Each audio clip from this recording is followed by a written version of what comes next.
Welcome, everybody, to episode 5 of Music Cast, the music podcast where we don't really talk about music, but why these songs are so amazing, they made an imprint in our life, and all that crap. For my fifth episode, I have a friend of mine, which I actually met online thanks to a podcast, a Sonic podcast that we're both together, and it's Mr. Huston Pullen, right? Did I mention correctly? You did. Hello. How are you? Dandy like a dandelion on a spring day. How are you? I'm good. I'm good. I wanted to say right before we start everything, why do we have to be such an asshole to each other? Why do we establish this in our relationship? Why do we have to be such assholes to each other? Pretty much me to you. I don't know. Uh, I just always thought it was because you didn't like my haircut. I don't, but that. Wow. Okay. Well, I don't like the type of glasses that you have. My glasses are better. Sure. Where did Yeah. you get them from? I got them from Target. I got it from America's Best. You see, because still want my documents in this country. Yeah. Oh my gosh. Wow. Please get me the citizenship.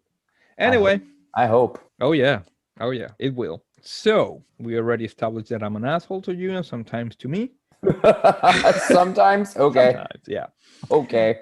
And let's remember to our listeners to follow us on social media. We have Twitter, Instagram, Facebook. I'm trying to open one in High Five, but apparently they transform me into some kind of weird Tinder. So that's still in the works. You can listen to us in Spotify, Apple Podcasts, Google Podcasts, Audio Boom, and so many more. If you can find us, I don't know, just make a comment in one of the social medias and follow our Spotify playlist, Music Cast. Well, all the songs in this episode are going to be there, and you can understand why these songs are so great. Yeah. So, yeah, let's jump right into it. You can stop me, interrupt me at any time, like you do all the time in our other podcast. Well, you know, it takes someone who can do it to know someone who can do it. Right.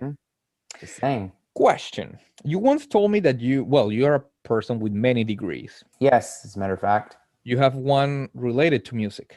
I do. I have a master of music and conducting. Music and conducting. What did you learn from it? Like wind band conducting, like orchestras and whatnot. Right. That's why, because that's how you know Dudamel, the Venezuelan conductor. Yes, Gustavo Dudamel. Yeah. Gustavo, you see, you have a thing with Gustavos. Oh, let's not even get started on that topic. Let's just not even Gustavo, Peter, Pedro, whoever you are tonight. No. Today's Peter. Okay, Peter. Yeah. Peter. We're gonna keep it Peter tonight. All right. So, I have a master of music and conducting. Long story behind that. When I was first coming out of high school, I was going to be a high school band director. That was my thing. You really like Whiplash or the movie, or I don't know what I was thinking, but I was thinking something. I was out of my mind. But what wound up happening was I did a year of music ed, and I was like, I want to do music, and I was so conflicted. There was a lot going on in my life at the time, and I was trying to figure out who I really was and what I wanted to do. Right. A question. Sorry to interrupt you. This is where? In Las Vegas? Las Vegas. Okay. Yep, that's in Las Vegas. And I wound up not doing it and went a different route and got my bachelor's in public administration. But I always missed music. And I love music. And I thought to myself, what do I really want? I love conducting, like getting on a podium, being in front of an orchestra, and like helping actually create music through the coordination of conducting and whatnot. It's something and your that freaking big ego. Wow. Oh, come on. Well, I mean, there is that, but so I really enjoy it. And there's such a rush in doing it. Like there's a rush when you're on stage and you're actually listening to something that is happening based on your communication with the person who's doing it. Like it's so cool. So I really, really enjoy it. And what wound up happening was I wound up getting enrolled into a master of music and conducting program. That was quite the experience. Save that story for another time. But I wound up going through it and I got the degree. And I was happy I did. And, I've been able to leverage it in some of the teaching that I've been able to do in the music business world, graduate music business courses I teach and whatnot.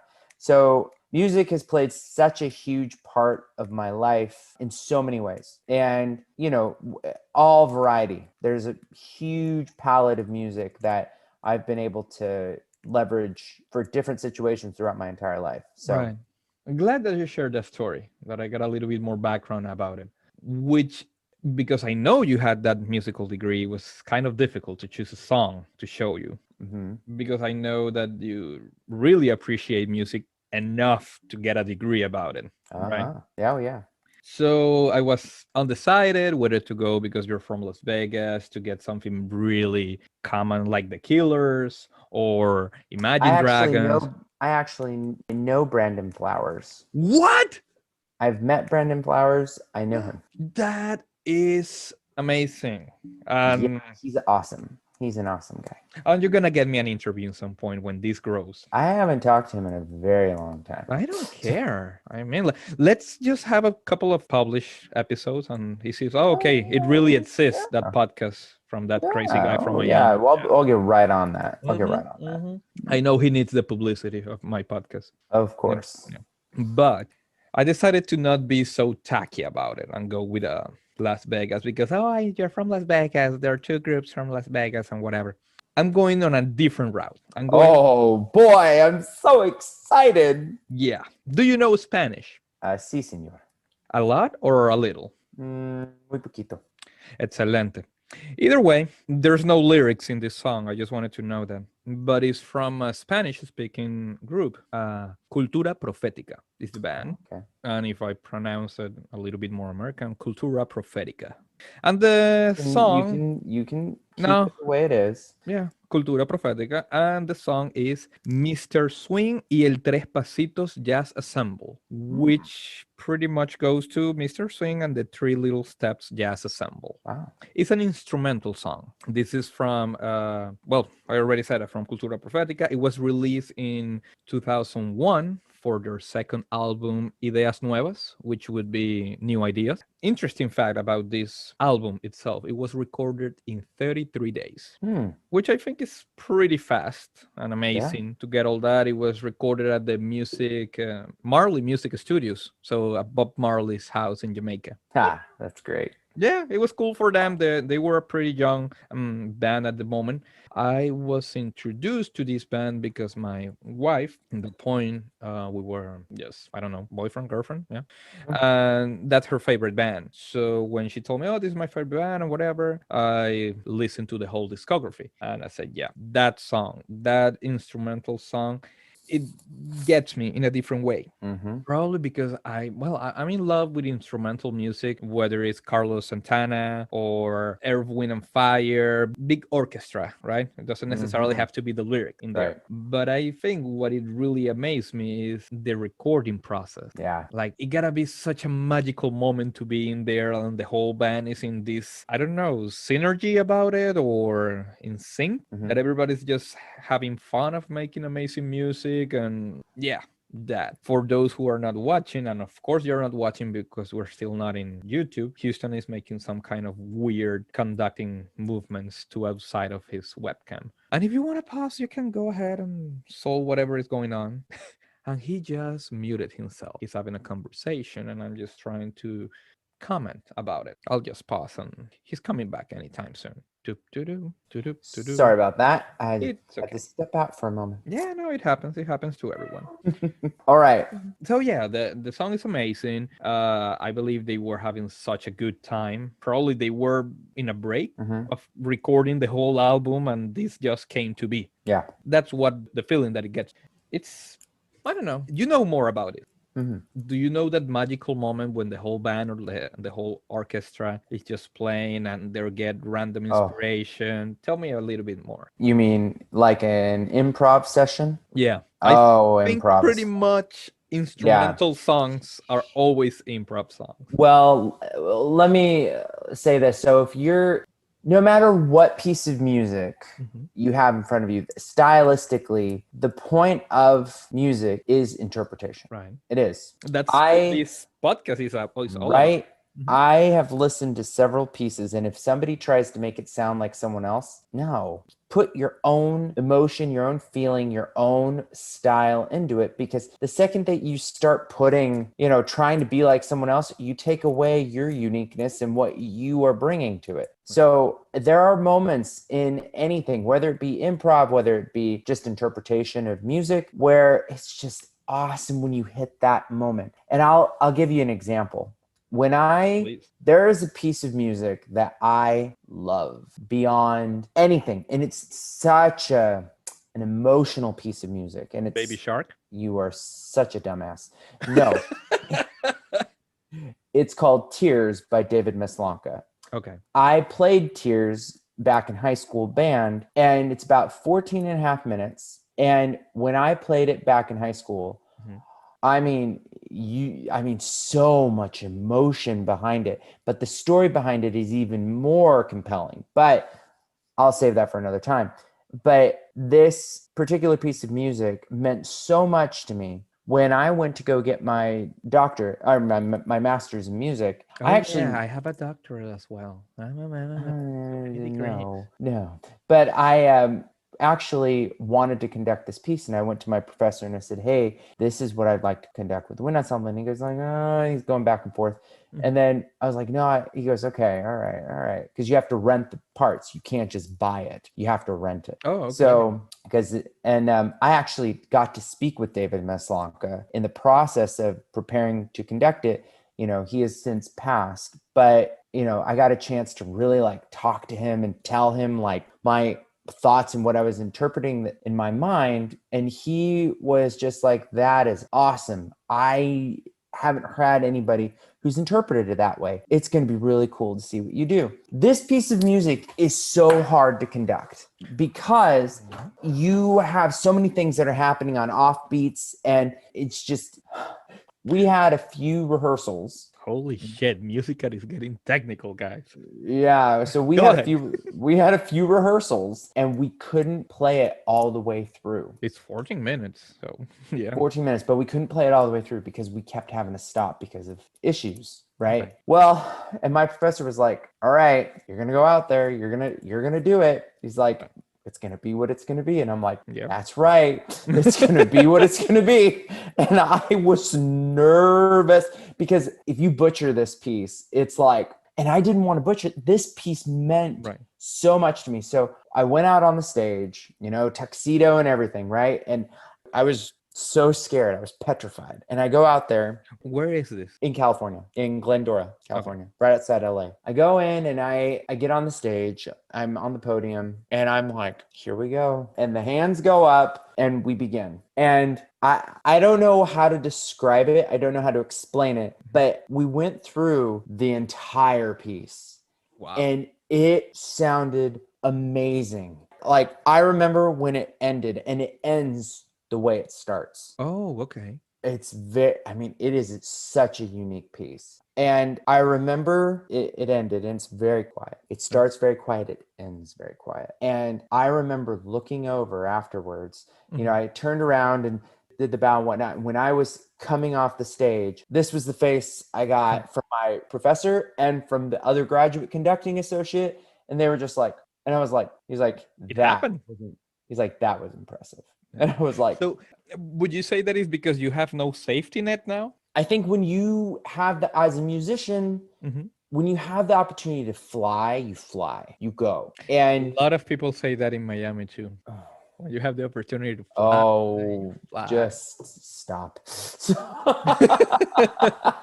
But no, seriously. So, there was no safety net. I had a bunch of people behind me who were watching. I mean, it was a moment of pressure. And I think that's one other thing is there are some people who cripple under pressure and there are some people who don't. Right. But when you are really in sync with the other musicians that you are with, that magical moment. It's that magical moment. It's kind of like what you were just talking about, right? It's that moment that you capture it and you just, if you become it, it becomes you. I don't know how really best to explain it aside from that. And I It's think it just, explains really well that. Yeah. right? So it could be pretty much like with the new Pixar movie Soul. Oh yeah, uh-huh. So it's that magical moment, whether you're playing the music, I mean, Right. creating the music, conducting the music. It could be either if you're just programming or if you're Right. just drawing or whatever you're doing. When you get to Right. that point that everything is just amazing and creativity and skills just goes to the roof. Oh, it's this apex moment where you're just, I mean, it gives you a high like nothing else ever could. Have you tried crack cocaine? I have never done drugs. Oh, that's great. Nor will That's great. but because I would never have to, right? I have that, right? I have that. That is, to me, there are few things in life that can ever give you true, like, Orgasmic feeling? Oh, peace. Okay. Yeah, sorry, I went to other side. wow. I mean, it's I an mean, exciting moment. yeah, of course. But I will say the one thing about music is no matter what it is, if you can find a sense of peace in it and you can find emotion out of it, that's You're in the right intoxicating. place. Okay. It's intoxicating. Great. Nice. Yeah. Okay. So after this amazing story, I think it's time that we listen to Mr. Swing y el Tres Pasitos Jazz Assemble. All right. Everybody who's listening, grab a good pair of headphones and look for our song in Musica's Spotify playlist. And we'll be right back.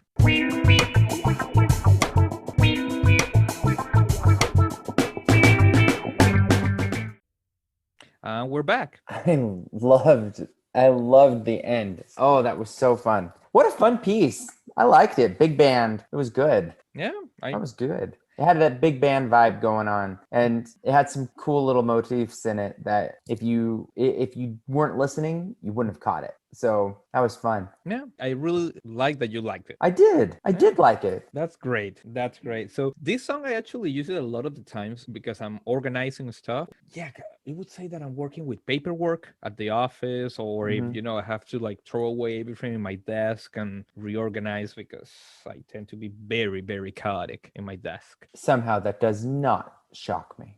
Okay. So yeah, I put that song, or if I'm organizing laundry stuff. I don't know. It's like an organizing song for me. Interesting. Yeah, but somehow it makes sense. Why? Why would you say this? Because understanding how your brain works, it makes sense. Holy crap. There are certain chords that totally seem like they would resonate with your brain in that piece. Thank you. I'll take that as a compliment. Yes, you should. Excellent. You have found your place. Yeah, I mean, songs can make you do anything. They can. And certain pieces are appropriate for certain times and certain things and certain feelings. So, yeah. Okay, and do you have a song that it doesn't necessarily is set up for that mood, but it gets you into that mood? Let me. Yes. Oh, okay. Oh yeah. Okay. Oh yeah. Let me tell you my part. So I work in a car dealership, salesman. Yep. And every once in a while, because we're a used car dealership, we have to process all the titles to send it to the DMV and all that. I hate doing title paperwork. It's like if a regular person hates the DMV, imagine that I have to go around 3 times a week, every freaking fucking week. I hate it. Anyway, yeah. Because I hate it so much, I always leave it for later and later and later until I have to do like 10, 15 different titles at the same time. I decide to go to the most heavy metal music that I can get, and that's the one that gets me inspired to. Yeah. I don't know why people say like how this is stressing you, this could get violent, this could be like and I don't know, it's like the music like, okay, so I'm going to do titles, and I just get so happy with that music and start working those chaotic papers. It helps get you through. Yeah, because I love heavy metal. So, yeah. Yep. Trust me. I completely understand. If I need a pick-me-up, there are certain pieces that will be my pick-me-up. If I need to come down, there are certain pieces that will help me come down. Like if I'm like amped up and going, and I need to like not be so amped up, there's certain music I'll put on. If I, like at the gym, right? Like there's people will listen to different things. There are certain pieces where I know I'm going to run the entire time I listen to it. If I'm lifting, I know exactly it's not going to be the same thing that I'm going to listen to if I'm running. Right. So there's music that goes with everything. Of course. Which makes me transition into the question, because you are a conductor and all that. What would you say is your genre? Mine? Ooh. Yeah. So I used to be classical, Okay. right? That has changed a lot because I appreciate all music. And I know people say that and they don't, that's just a cop out. But for me, You study it, so I know I used to be like, oh, I can't listen to that. I only ever used to have classical on, and my friends, my family, they'd all be like, ugh, right? here comes I'd have Huston score with... music. I'd have, Gustav Holst. I'd have Mahler. I'd have those things. But then something happened, and I started like, I actually really like this piece. I like this piece. Like there are so many pieces. When you invited me to come on to this podcast, it was very, very hard for me to sit down and think about which song, because from all these different genres, right? Because I can't just pick one. Like if I was given a genre, I'd go, oh, but then I'd have to get even more specific in the genre, but very broad scope, right? So I'm like, okay, I don't have a genre. Okay, but okay, so let me rephrase that. Your top 3. And don't go into like subgenres. Like no. Like, oh no, I really like postmodern rock from the Ethiopia. No, like yeah, I know. Classical is going to be one. Okay. But that encompasses some stuff, right? I would say probably hard. I can see it's hard. This is hard. I don't know. Probably like I want to say more modern rock. Okay. And electric EDM, electronic music. Okay. Although I guess that kind of ties to my classical, so kind of hard. No, but I could get it. I get it. I can separate the classical from the EDM. Yeah. And in EDM, let's see, you're more into Skrillex or more into DJ Tiesto? Like what kind of EDM you go to? I'd have to have you listen to some of that in order to get a sense, but it's kind of a mixture. It's not really one. Okay. I'm telling you, when I say there's a broad stroke, there's a broad stroke. I am not exclusive. And do you have a genre that is, I mean, I know you appreciate them all, but do you have one that you say, yeah, that's in the list favorite, or that's the one that I listen to less? Yodeling. Fuck. Okay. I'm just going to pull that card. Yeah, right. Yodeling. Cool. Okay. You asked. Yeah, no, I asked and I got an answer which it was unexpected, but appreciated. So let me ask you, my friend, what did you brought me today? What song? Well, all right, I've got a story for you. Cool. So my shirt. Justice League.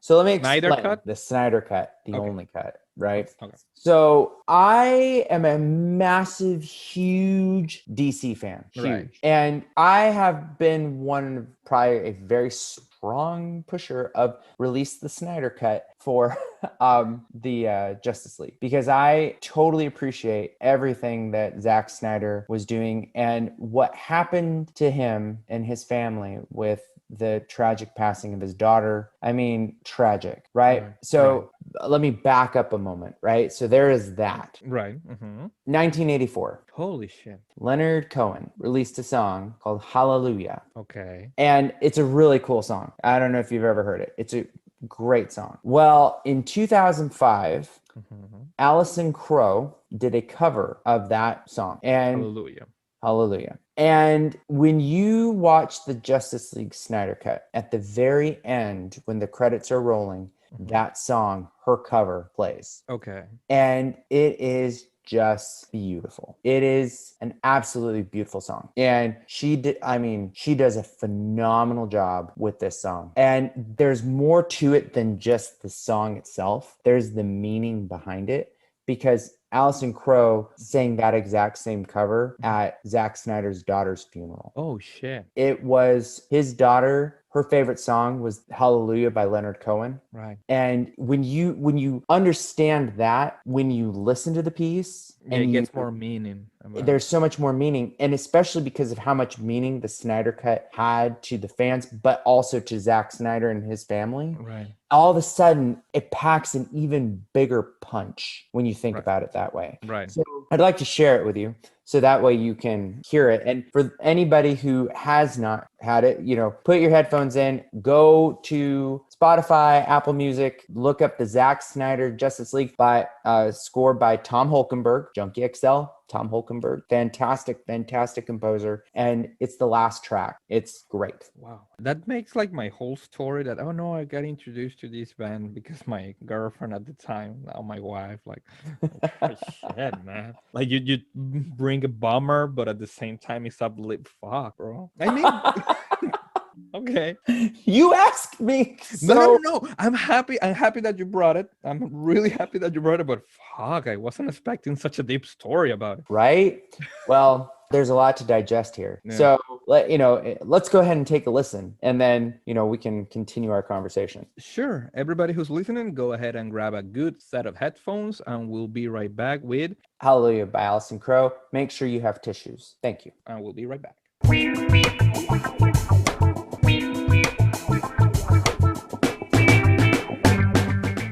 Wow.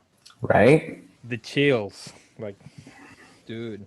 I mean, after you told me the story before, it was like, wow. Almost brought a tear to my eye, I gotta say. The right one, not the last one. I have to say, I love her take on this. Remember, we talked about interpretation, and that's why covers are so awesome. But she recorded this in 2005, and it's just beautiful. It's so majestically beautiful in so many ways. And I had you listen to the original, right, from 1984, and then kind of hear that and hear the difference. And you can hear there's a stark difference here. I mean, you have a piano and a singer, that you had electric, you had a chorus, you had everything going with the old one. But it's still I love that song. Yeah, it's it's amazing because of the simplicity of it. Yes. I'm making into contrast. We come from the first song, which had no lyrics, no voice, and this second one is mainly the voice. Right. You have the background of the keyboard, which is amazing, of course, beautifully played, but the voice is just... Oh, that's a baby grand piano. I mean, that is a piano like... I don't think you could get a keyboard that could ever even sound like that. I mean, it's just... You know what I mean? No, I know. Well, no, but for anyone who would even think, you know what I mean? Yeah, it was not made like in a piano in a restaurant, like in a keyboard, And I don't know if you could hear it on your side, but when she's singing, you can hear the echo from the piano. Yeah. And also when you hear her sing, her voice sounds like a string, right? When she the hits vibratos, and the sharp, spiral up. I mean, that is a gorgeous song. Yeah. And the thing is, for a lot of folks, remember we were talking about how music has such a time and a place for people, right? And how it has such meaning for people. Well, when I watched, and I'm just gonna be candid, when I watched the Zack Snyder Justice League movie, it was a masterpiece of a movie, masterpiece. And then when the credits rolled and this played, I did cry. I actually cried. You thought that it was perfect, and then you hear that last song. Oh, I mean, how beautiful, right? But there's also this like the full circle, I would say, because from outside, which I'm not really a big DC fan, right, and it would be a great way to give closure to his personal life and for all the fans to get what they probably deserve with the Snyder's cut. Yep. Because let's be honest, DC universe with the live action movies, they're a little behind if you compare it with the Marvel universe, how they created. It doesn't mean that they can get there. I'm pretty sure they can get there, but it has to be done in the right way. And I think the Snyder cut can tell us that it is possible. And I mean, I think that there's a lot more, because what the Zack Snyder Justice League movie represents is not a movie. It's a work of art. And Right. music and cinema are, I mean, Married. they are. I mean, could you imagine watching your favorite movie without music? No, of course not. Of course not. It would be so Now odd. that you mention that, a movie without music. Hmm. Do you know Eraserhead? I've heard of it. I am disturbed by this movie, which is, I think, a lot to say for what you know For about you? me. Yeah. For you to be disturbed by something? Oh, golly gee. Dude, I was scared. I was scared when I watched this movie. But it's not because it's scary itself, like Mhm. watching a aliens movie or, Predator or whatever, Saw. It's because I couldn't understand what the fuck was going on. Like, it was so fucking unpredictable, and it has some kind of a shocking images. It is from 1977. Yeah. And it is from, of course, David Lynch, the Huh. director. Mhm. He decided that he was not going to put music because he said that real life doesn't have music. But he put some kind of background noise like outside of a factory. So you get like that humming and clanking and fucking stress movie, dude. Disturbing as hell. I was screaming, like my family was like, what the fuck? I mean, it's not really that scary, from 1977, I don't You know know, what's happening. here's the thing, right? To him, Hmm. that is his art, right? But when I think of art, I also think of like Lord of the Rings, the movies, right? Okay. Art. Yeah. And without Masterpiece. the music. Oh my gosh. I like one scene in particular when they're at Helm's Deep in the second movie, The Two Towers, at the end, and Gandalf shows up with the Riders of Rohan at the very top of the hill, and the sun is coming over, and they ride down to go and save Helm's Deep. I mean, there are some moments where like cinema and you have film and you have music, and I mean, just like Yeah. you said, the chills, right? Yeah. Chills. And that happened a lot in the Justice League, the Snyder Cut Justice League for me, and I know for others, right? Because it's like, ooh. And I just think that, when we're talking about music and we're talking about the power that music brings, it has the ability to control you. It does. Oh Just yeah. control your emotions, control your Your mindset. your mindset. Like, it's a thing. It really is a thing. So just Imagine if you change that scene from, you change the music from Lord of the Rings, and instead of that music, you just get cumbia music. yeah. You were like, what the hell is this? And no. Well, No. I mean, if we ever have the chance to do a classical, just listening party of cinema, film, and Oh, music, sure. I would be happy to bring some stuff for that, because I'm, I I'm think more that, into video games when that comes. oh, well, don't worry, I've got that for you too. I So know. I know. Do you like a video game in particular by any chance? Or Mortal Kombat. No. oh, right. Well, Right. actually, there's several video games that I like. I really like the Batman Arkham series. Oh yeah. Oh, this The- Arkham City score, that music's great. But there's several video games that I'm more of an RPG guy. But Okay. or I like my fighting games like Mortal Kombat and Injustice. Right. But, Right. but yeah. For me, Castlevania, Yes. Lot of Mhm. Shadows, dude. The Oh, soundtrack for that, the second one, Lot of yeah. Shadows too. Oh, Final Fantasy. Which one? Ooh. I'm a minority here. I Okay. like Final Fantasy 8. Oh, okay. I thought you were going to say something controversial, like I do in the other podcast. Yeah, you're always controversial. I'm from Miami, dude. I've told you that before. But I will say that most of the music Mhm. in Final Fantasy games is pretty good. Yeah. I do like them. Yeah. Oh, and Resident Evil. Oh, Mm-hmm. I'm starting to get the genre of video games that you like. Oh, and Tomb Raider. Okay. Okay. The last one I haven't played.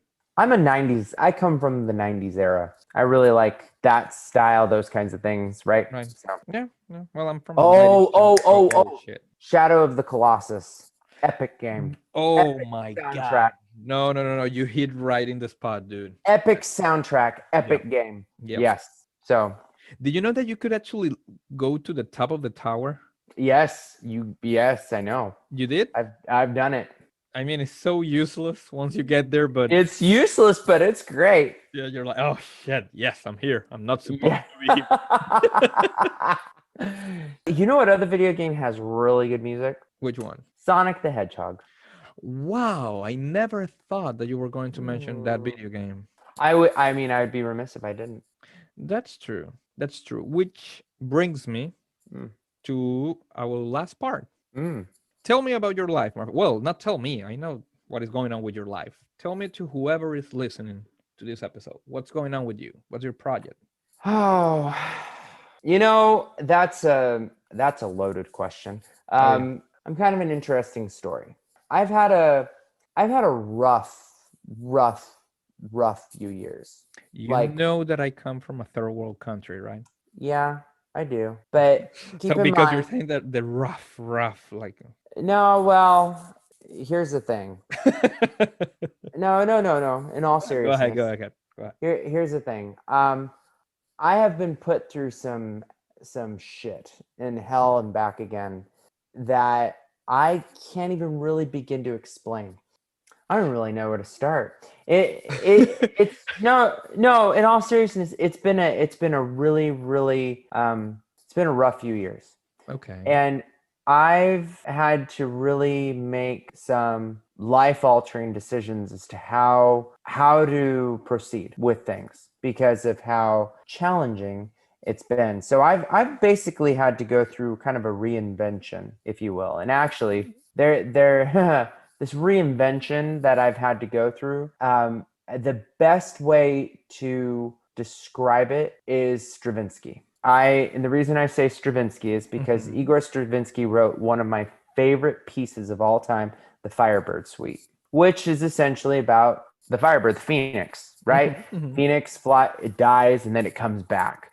And basically, I just went through the middle part where the Phoenix died, and now I'm coming back. But I've a lot of stuff that I thought I knew and that I believed in was just it was nothing. And you know, it's kind of like when you get your hopes dashed, when you get I mean, I've had such grave disappointment and I've had some pretty serious issues that have happened that I'm, you know, having to crawl out of. So right now for me, what I'm working on is trying to really establish who am I? Okay. And who do I want to be known for? Because many people know me for many different things, right? You are a man of a lot of trades. I am. I've got people who know me from previous employers. They associate me with this organization or that organization, or they associate me with this or that. Like people see me and they see but I guess that's the same for everybody, right? But Yeah. because of how dynamic, and when I say dynamic, I don't mean like in a, oh, I'm a very dynamic individual, but there's a lot of complexity and there's a lot I have done, right? Right. I have students at different universities who've had me for different subjects, so they see me differently per those subjects. I've had coworkers that see me differently based on this, that, or the other. I've got friends who see me differently. I've got, my podcast family that see me differently, depending on the podcast. I've got my family, like, you know what I mean? So there are people there, but because of how much, like I have 5 jobs at the same time right now, plus 3 podcasts, plus my doctoral program. So, you know what I mean? Plus 4 children. Plus 4 children and a wife, who I've been married to for almost 12 years. Congrats. Thank you. So, you have a lot on your plate. I do. And I will tell you that there were some scary moments the last few years. Just things that really will shake you to your core. And you know what? One of my bosses put it to me this way. She said, if there was ever anybody who could be considered the comeback kid, it's you. And I was like, She's like, you are living proof that there is nothing anybody can go through that they can't come back from. Holy shit. What? I mean, that's an amazing compliment that you get. But it's also scary. is scary as fuck. And I don't have anything to answer You have for no that. context. No, You I have have no not. context. I have no crazy shit to tell about it. Nope. But here's the thing about it, right?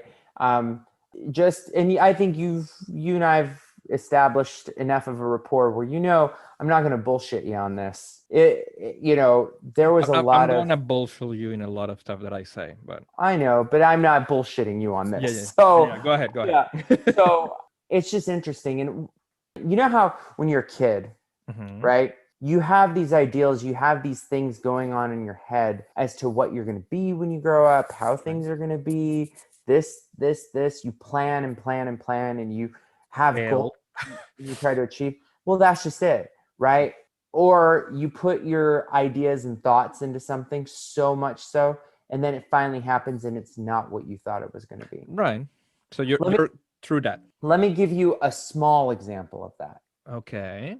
because I'm not going to give the big example of what just happened, Right, but right, right. I'll give you a small example of this. Mhm. And that I've learned a very valuable lesson from all of it, right? Well, I've learned several, but in high school, Mhm. back in middle school, I joined band because of a girl, right? Okay. I went into band because I wanted to be near this girl that I You really were liked from elementary chasing a school. pussy. Oh my gosh. If you want to put it that way, Yeah, I want to put it that I way. mean, okay, You were chasing a you pussy. put it however you want to put it, right? Well, anyway. Interpretation. That's what we were talking about before. Oh, look at you. Oh, I'm gonna take anyway. So I went into high school band Mhm. and then I was gonna leave. And Mhm. then I decided not to. And then I was in marching band. I didn't know my left from my right foot. Like, you know what I mean? Like I was very uncoordinated. So most kids are, Right. in marching band, they have the drum majors, the ones that conduct the marching band on the field. They get on the podiums and they conduct. I wanted that. Okay. I wanted to be that. And I made it my goal to get that. Okay. And I auditioned my sophomore year going to my junior year, Mm-hmm. and I didn't get it. I auditioned my junior year going into my senior year, and I got it. Oh, And I regretted it why? because it was nothing but torment. I mean, it just wasn't what I expected. It wasn't what I was thinking it would be. Right. And all of my expectations were kind of dashed. And it was painful, right? It's painful when you want something so badly And and you you work get it, so and it's hard to not get what. it, Yeah. Yeah. and then it disappoints you. Right. Huh. So imagine that story. And for a high school student, that's painful, right? That's Right. Right. real. But now I want you to take that and I want you to multiply it probably by 325,000. Very you with the specific numbers. Right. I'm sorry that you're going through that, but But you're gonna get through it, I hope. oh no. You're in the reviving part, right? Right. So Okay. 2018, 2019 was the bottom, right? Okay. That's where everything, like all the shit went to hell. I mean, just So you fuck, got mad and right? decided to throw COVID in 2020. Well, no, here's what happened. In 2019, I started, I hit and I saw so much of this country in 2019. Okay. And I kind of went on this, I guess you could say, journey of self discovery in some ways. And I drove across a ton of this country, Okay. a ton. And and then I started coming up swinging, right? Right. And then I got, 2019, everything was going. 2020, while an absolute crazy year, and actually for me in some ways a very needed year, Oh, right? okay. So you needed that So kind of a struggle a little bit? I needed that time to like be Oh, home, to okay. like, you know what I mean? Like, Reevaluate stuff and well, it gave me a moment of pause well, that, that's good. You need it after the long journey. oh yeah, So it was yeah. like your analyzing moment because you cannot go anywhere. Well, and it's interesting, right? So I came to the realization I have to work for an organization that I believe in the mission of. Okay. And not only that, but I have to go into it realizing that whatever I do, I have to be ready to do it and do it right. And that's how I always want to do it, right? All right. I always want to be ethical. I always want to make sure that I'm going the right direction. And truth be told, a few years ago, before I went off and joined the government, I worked for a university and I loved what I did. I worked for a small business development center program and I loved it. And I got to work with entrepreneurs and small businesses and really like help them. And I enjoyed it. I didn't enjoy the politics, but I enjoyed that. The right? labor part. Right. I enjoyed it. And last year, as everything was going on the upswing and there were some things, happening in DC, and I was like, I want to be in a job that I actually enjoy. And my wife said, well, what do you really like? And I said, she's like, what is something you've done that you really like? And I'm like, I really loved being in an SBDC. And she said, then why don't you? Right. She said, why are you not?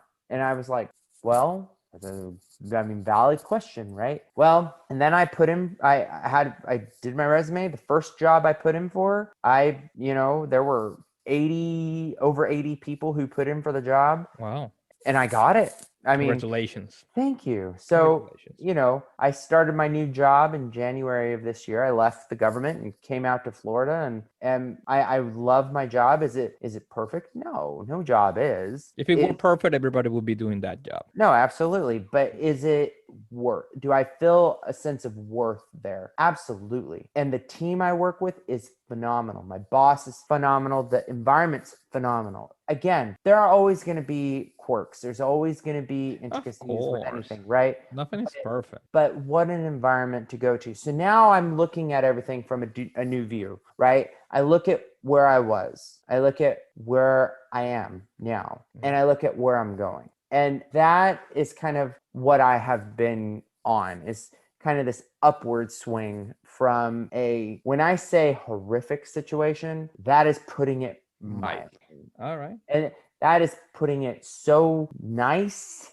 It's just sick, right? So, yeah. Hallelujah for you, my friend. Hallelujah. So, and actually, it's funny you say that, because actually that song has actually become kind of a part of my whole momentum process. Okay. And it's actually become kind of a song of the times for me. Like everything that I've been going through now, to finally be on the other side, or at least in the upside right now. Hallelujah, my friend. Thank you so much for joining. Thank you.